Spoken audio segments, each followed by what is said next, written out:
everybody, it's Clarissa here. We are back in the limelight with yet another extraordinary entrepreneur today. You know, that's how we do. I do want to remind you that the podcast can be heard on Apple Podcasts, Google Podcasts, Amazon Music, iHeartRadio, Stitcher, Spotify, Pandora, and Podbean. If you're going to be watching the video, then you're going to do that on Binge Networks, Roku, Apple TV, Amazon Fire, Google TV, Dailymotion, and 100 other smart television apps. We're everywhere. Don't forget the magazine. It is In the Limelight with Clarissa, intelligent media for the savvy entrepreneur. That is Lady Fiona Carnarvon on our cover. She, together with her husband, Lord Carnarvon, own Downton Abbey. So if you remember the show Downton Abbey, you know the castle. I also want to remind you that, again, you can see that magazine. You can go take a look at that and read on pressread.com, the largest news publication aggregator in the world. We're thrilled to be collaborating with them. You can also read the magazine on clarissaburt.com. And my collaboration, as you can see on the ticker below, with mynewsdesk.com has been extraordinary because I am now able to get my news releases and press releases out about what's happening here in the Limelight media to journalists all over the world. So we are having a really, really good time with My News Desk, everybody. Okay, we're going to bring him on. It's the man of the hour. I don't know if he knows he's the man of the hour. Actually, he's the man for the next 20 minutes. But Martin, how are you, Martin Rowinski? Good to see you. You are the creator, the founder, and I'm going to say chief cook and bottle washer behind Boardsi. And we definitely want to learn more about that. And then we're going to talk about your book, The Corporate Matchmaker, Creating a Robust Boardroom. I was really thrilled to be able to bring somebody on that could talk to all of us entrepreneurs that might need to know a little bit more about what it means to be on a board, what exactly is expected, how you as a board member can, offer up some really great things to the board, how the board might be able to also pay you back in kind, talk about non-paid boards, talk about boards, and how you help entrepreneurs find the proper boards with Boardsi. So let's talk about that a second. I'm going to put the ticker underneath so everyone can see how Boardsi is spelled. But can you tell us a little bit about why you created Boardsi? What an extraordinarily intelligent idea. Well, thank you. It was something that I think was missing. So obviously that's the best business ideas, right? Fill in the gap. Right. Yep. I've been an entrepreneur for a while, been around mortgages. I had a tech company for a while. And after my last consulting job, I was really looking forward to connecting with some startups. That's really where my passion lies. And hoping to join them somehow, whether it was on a board of advisors, but a little bit deeper connection than just consulting. And I had the toughest time finding those opportunities and really connecting, and was shocked that there wasn't really anything easy to at least make the connection. Give me that opportunity to talk to them and see how I can help, see how I can influence, and really, bring in my experience and help them. Why is it that someone would want to be? I mean, we're as entrepreneurs, we are extraordinarily busy. I mean, one more thing on our plate is the last thing we need. So why is it that we would want to be on a board, collaborating with a board, and giving our time up, some of our precious time during the week, during the day, during the month, whatever that is? Why would we want to be doing that? Yeah, that's a great question. Obviously, I'm on a couple boards right now. I'm writing a book, CEO of a company. So yes, I totally get it. Time is limited. For me personally, it is a passion. Whether, I give it an extra time, I give it all I have. I always, as an entrepreneur, I think you can find the time. It's not like we magically find the time, right? But I think you can, if you're organized enough, you plan enough, you've done enough in your past, you have that experience, you can definitely make it happen. There is a lot of corporate people that, have retired and they have more than enough time on their hands. And I feel like that's the best way to give back, take your experience, help others, and also keep your mind busy instead of quote unquote retired, right? We all know what that means. And I think it's hard for some of us to retire. Well, I think it's kind of a cool factor to be on boards. I mean, it's, Yes. it can really elevate your status and your brand, which is one reason I think that I do it.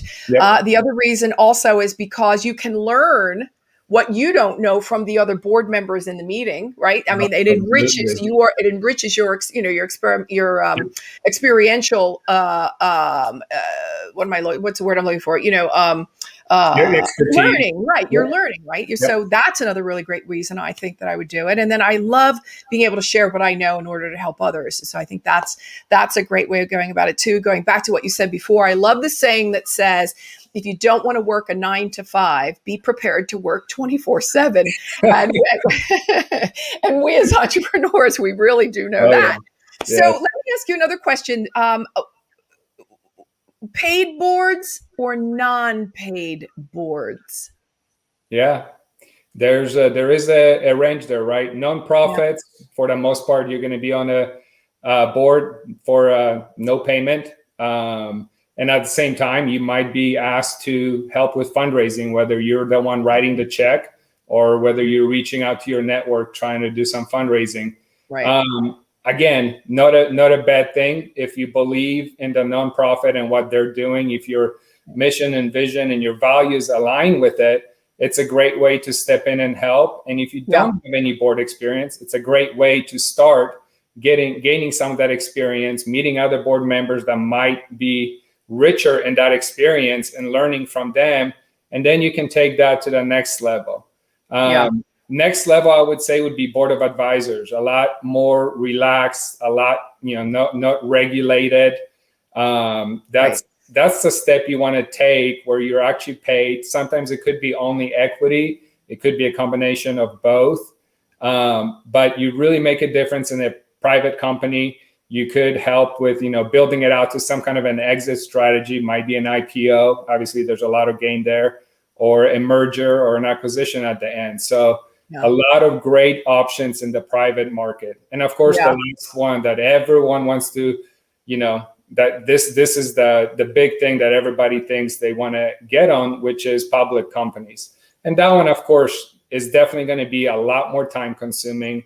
You're giving over 200 hours within a year versus, on a board of advisors, you're probably around 50 hours in a year, which is a lot easier for busy people like me to fit that into a schedule. But board of directors, you do have some legal things you got to follow, and you got to have insurance. I mean, that one's a lot more involved. Exactly. So does Boardsi walk you through that? Does it, sort of give you you have to have these things in place before you start reaching out to the companies, the executives that, they're looking for companies? In a way, yes. If somebody's really, truly interested in a company we're working with, we're of course not going to say, no, we're not going to introduce you because you're lacking this. Right. Unless specifically they come to us and say, hey, we really are struggling with diversity. We really need a female board member. And of course, if a male executive applies to a position, we, can't look foolish and send them that way. But for the most part, we'll look at the mission, vision, values. If they match up, we'll give them the shot and see how they interview. We've been lucky before, but for the most part, with those positions, we try to guide them. I have a webinar that talks about that. We try to help people build up their board documents. Actually, our next version of our platform will have a wizard walkthrough to kind of help them, guide them in a way to do that. So we're definitely improving in that side, education and stuff. So Oh, that's really super helpful. That's really great. So are you able to divulge some of the companies that you're working with, or is that not allowed? We do sign an NDA, and that's why it's all on the platform on the back end. And actually, not even all of them are. A lot of the public companies that we work with don't even want to be shown on the back end to our members. That doesn't mean we don't match up. We just do a lot more human work with matching them up and actually sending them directly before they even know about the company. We have them review the candidate and let us know if they're interested. Very cool. I love Boardsi. We love that. Let's get to your book. We are talking about the corporatematchmaker.com. Everybody, if you see below on the ticker, we also, Martin has been very generous. And if you go to corporatematchmaker.com/limelight, we are getting both the book and the journal that comes with the book for a special promotional price of $35. So thank you very much for that. That's Absolutely. really cool. So let's talk about the book, The Corporate Matchmaker. I wanted to talk to you about what's in it, why you wrote it, and who's it for. So there's a few books out there. Actually, I'm very, very close friends, and he's shortly going to be actually an advisor on our board. But and he wrote a fantastic book, very detailed, and it's written specifically for companies. He's also writing one now specifically for executives. The reason I wrote this book was kind of to come at a little bit lighter, on the lighter side, not over technical, but lighter and motivating, or motivational, I guess you can say, for both. So it's written really for entrepreneurs, and of course, CEOs of public companies, but really understanding the power behind a mastermind, or what it used to be called mastermind a long time ago, but really board of advisors and board of directors, and what it can do and how it can elevate a company. Mm-hmm. And from the executive side, trying to make them understand how they can themselves, what we talked about earlier, take their experience to a next level by joining a board, elevating their resume, and really just being overall helpful. So the board itself, usually, where's the sweet spot, if you will, for the number of people that typically are on a board? And what are the different categories, let's say, of board advisors, board members that are really, exactly what a board needs in order to thrive and survive? Absolutely. So, a lot of times, for example, with our own organization, our board, which is all the co-founders, has got a great mix. We really cover the marketing side. We cover our sales side. We had all the things pretty much in place. So we weren't seeking. What we've seen, though, a lot of times it's one founder, maybe two co-founders, and they're really missing these big gaps. So they have a choice. Do we go out and hire a CMO, full-time CMO? Do we try to find a fractional CMO service? And of course, the last choice is, do we bring on an advisor, give up a little bit of equity so we don't have to come out of pocket, and really gain that experience, somebody with heavy experience that knows what they're doing. Yeah. And as far as board positions, it really depends. We've seen people with products that are seeking logistics. They might have just gotten a big contract and they're stuck. They have no idea how to produce the product. They don't know how to deliver the product on time. What are the best options? So that's what we cover, all the executives across really all skill levels. I would see some, also, sort of like marketing and promotion as being a really huge one too. And media, a lot of people, media is a great thing. And a lot of people are not, social media is great, but I'm talking traditional media. Yes. And I think that people have pulled back from traditional media when they really need to be, full throttling toward a traditional media, because they too are looking for good content. And I think that, of course, I'm in media, so I would say that. But I think I'd be, in fact, I am on a couple of different boards just for that reason. So back to Boardsi a minute. What is it that makes Boardsi? What is Boardsi? I knew that. I don't know why I said it differently. What makes it different, Martin? What makes Boardsi different than any other recruiting company?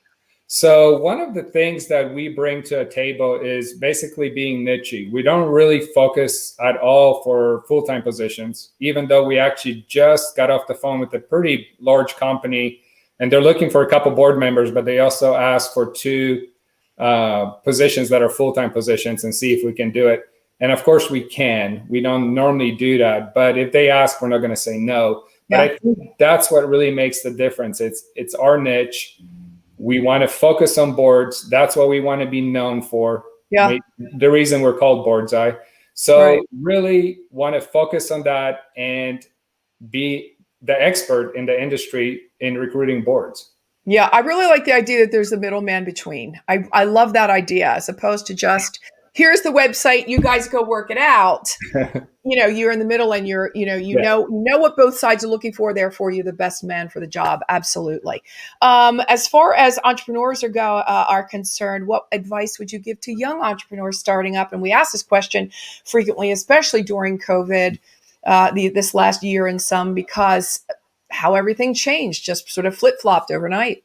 absolutely. It's a different world.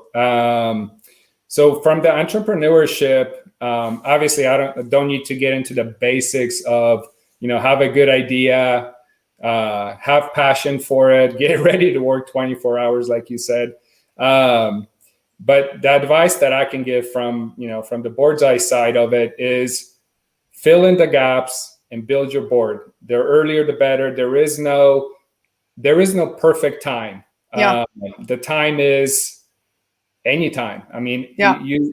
to bring on a board and bring on that experience and build your network and start working with people that been there, done that, is going to just enrich you with so much information. Skyrockets. Yeah, it skyrockets the business for sure. Yeah. And then at the end, you're building a network of long-term relationships that who knows where they're going to take. Let's just say the business fails and you might have another idea. Now you have people that you've met through this opportunity that you had before. It's just overall, there is no wrong time to do it. Absolutely. The one key takeaway, do you have your book there that you can show us perchance? I don't. It's okay. I'll make sure that we have it. I'll make sure that we get out in July. I do have I did write one chapter in a book. It was a collaboration book with a bunch of different entrepreneurs. Right. So I will flash that. Yes. Mission matters. And I wrote a chapter in here about diversity and benefits of building a diversified board, not just because the government says we need diversity, but and I kind of cover overall diversity. It can be experience, where a person came from, but really bringing diversity into the board is very, very positive. But my book will be out in July. Ultimate Publishing House. They are literally right now finishing editing, and I got one more read through once they're done with it, and then it will be done. It's exciting stuff, huh? It's really great. So I know it's coming out in July, and it's going to be, pretty much anywhere you can buy a book, you'll be able to buy. Again, I'd say, do I have it on the? Yeah, I have it right there at the bottom. Corporate Matchmaker. You're going to go to corporatematchmaker.com/limelight to get that special deal I was talking about before. And I do want to let everybody know also that you can find Martin over on Facebook. You can find him on Twitter, LinkedIn, YouTube, and Instagram. All kinds of different places there. So no excuses not to find him if you need to pick his brain. Easy to find. Yeah, absolutely. Or get over to Boardsi. I'm going to put that back up again under the ticker, so you know exactly how to spell it. Get over there, get yourself on a board. And again, like we said, it's a true way to elevate you as a person, yes, your brand, your company, and really get to network with other superstars in the industry. So why not, right, Martin? Absolutely. I would say let's do it, Martin. Let's do it. All right. Well, thank you so much for being on the show. I truly appreciate the time you gave us today. I'm going to say goodbye to everybody for now, and give you an appointment for the next time when we have yet another extraordinary entrepreneur. Thanks, Martin. Thank you, Clarissa. It was a pleasure meeting you. Same here. Bye-bye. Take care. Thanks for listening to this episode of the In the Limelight podcast, intelligent media for the savvy entrepreneur. You can listen to this and all of my podcasts on Apple Podcasts, Google Podcasts, Stitcher, Spotify, Pandora, and Inspired News Radio. You'll find all of my videos and the In the Limelight digital magazine on clarissaburt.com. And don't forget to connect with me on social pretty much anywhere. Stay well until we meet again. In the Limelight.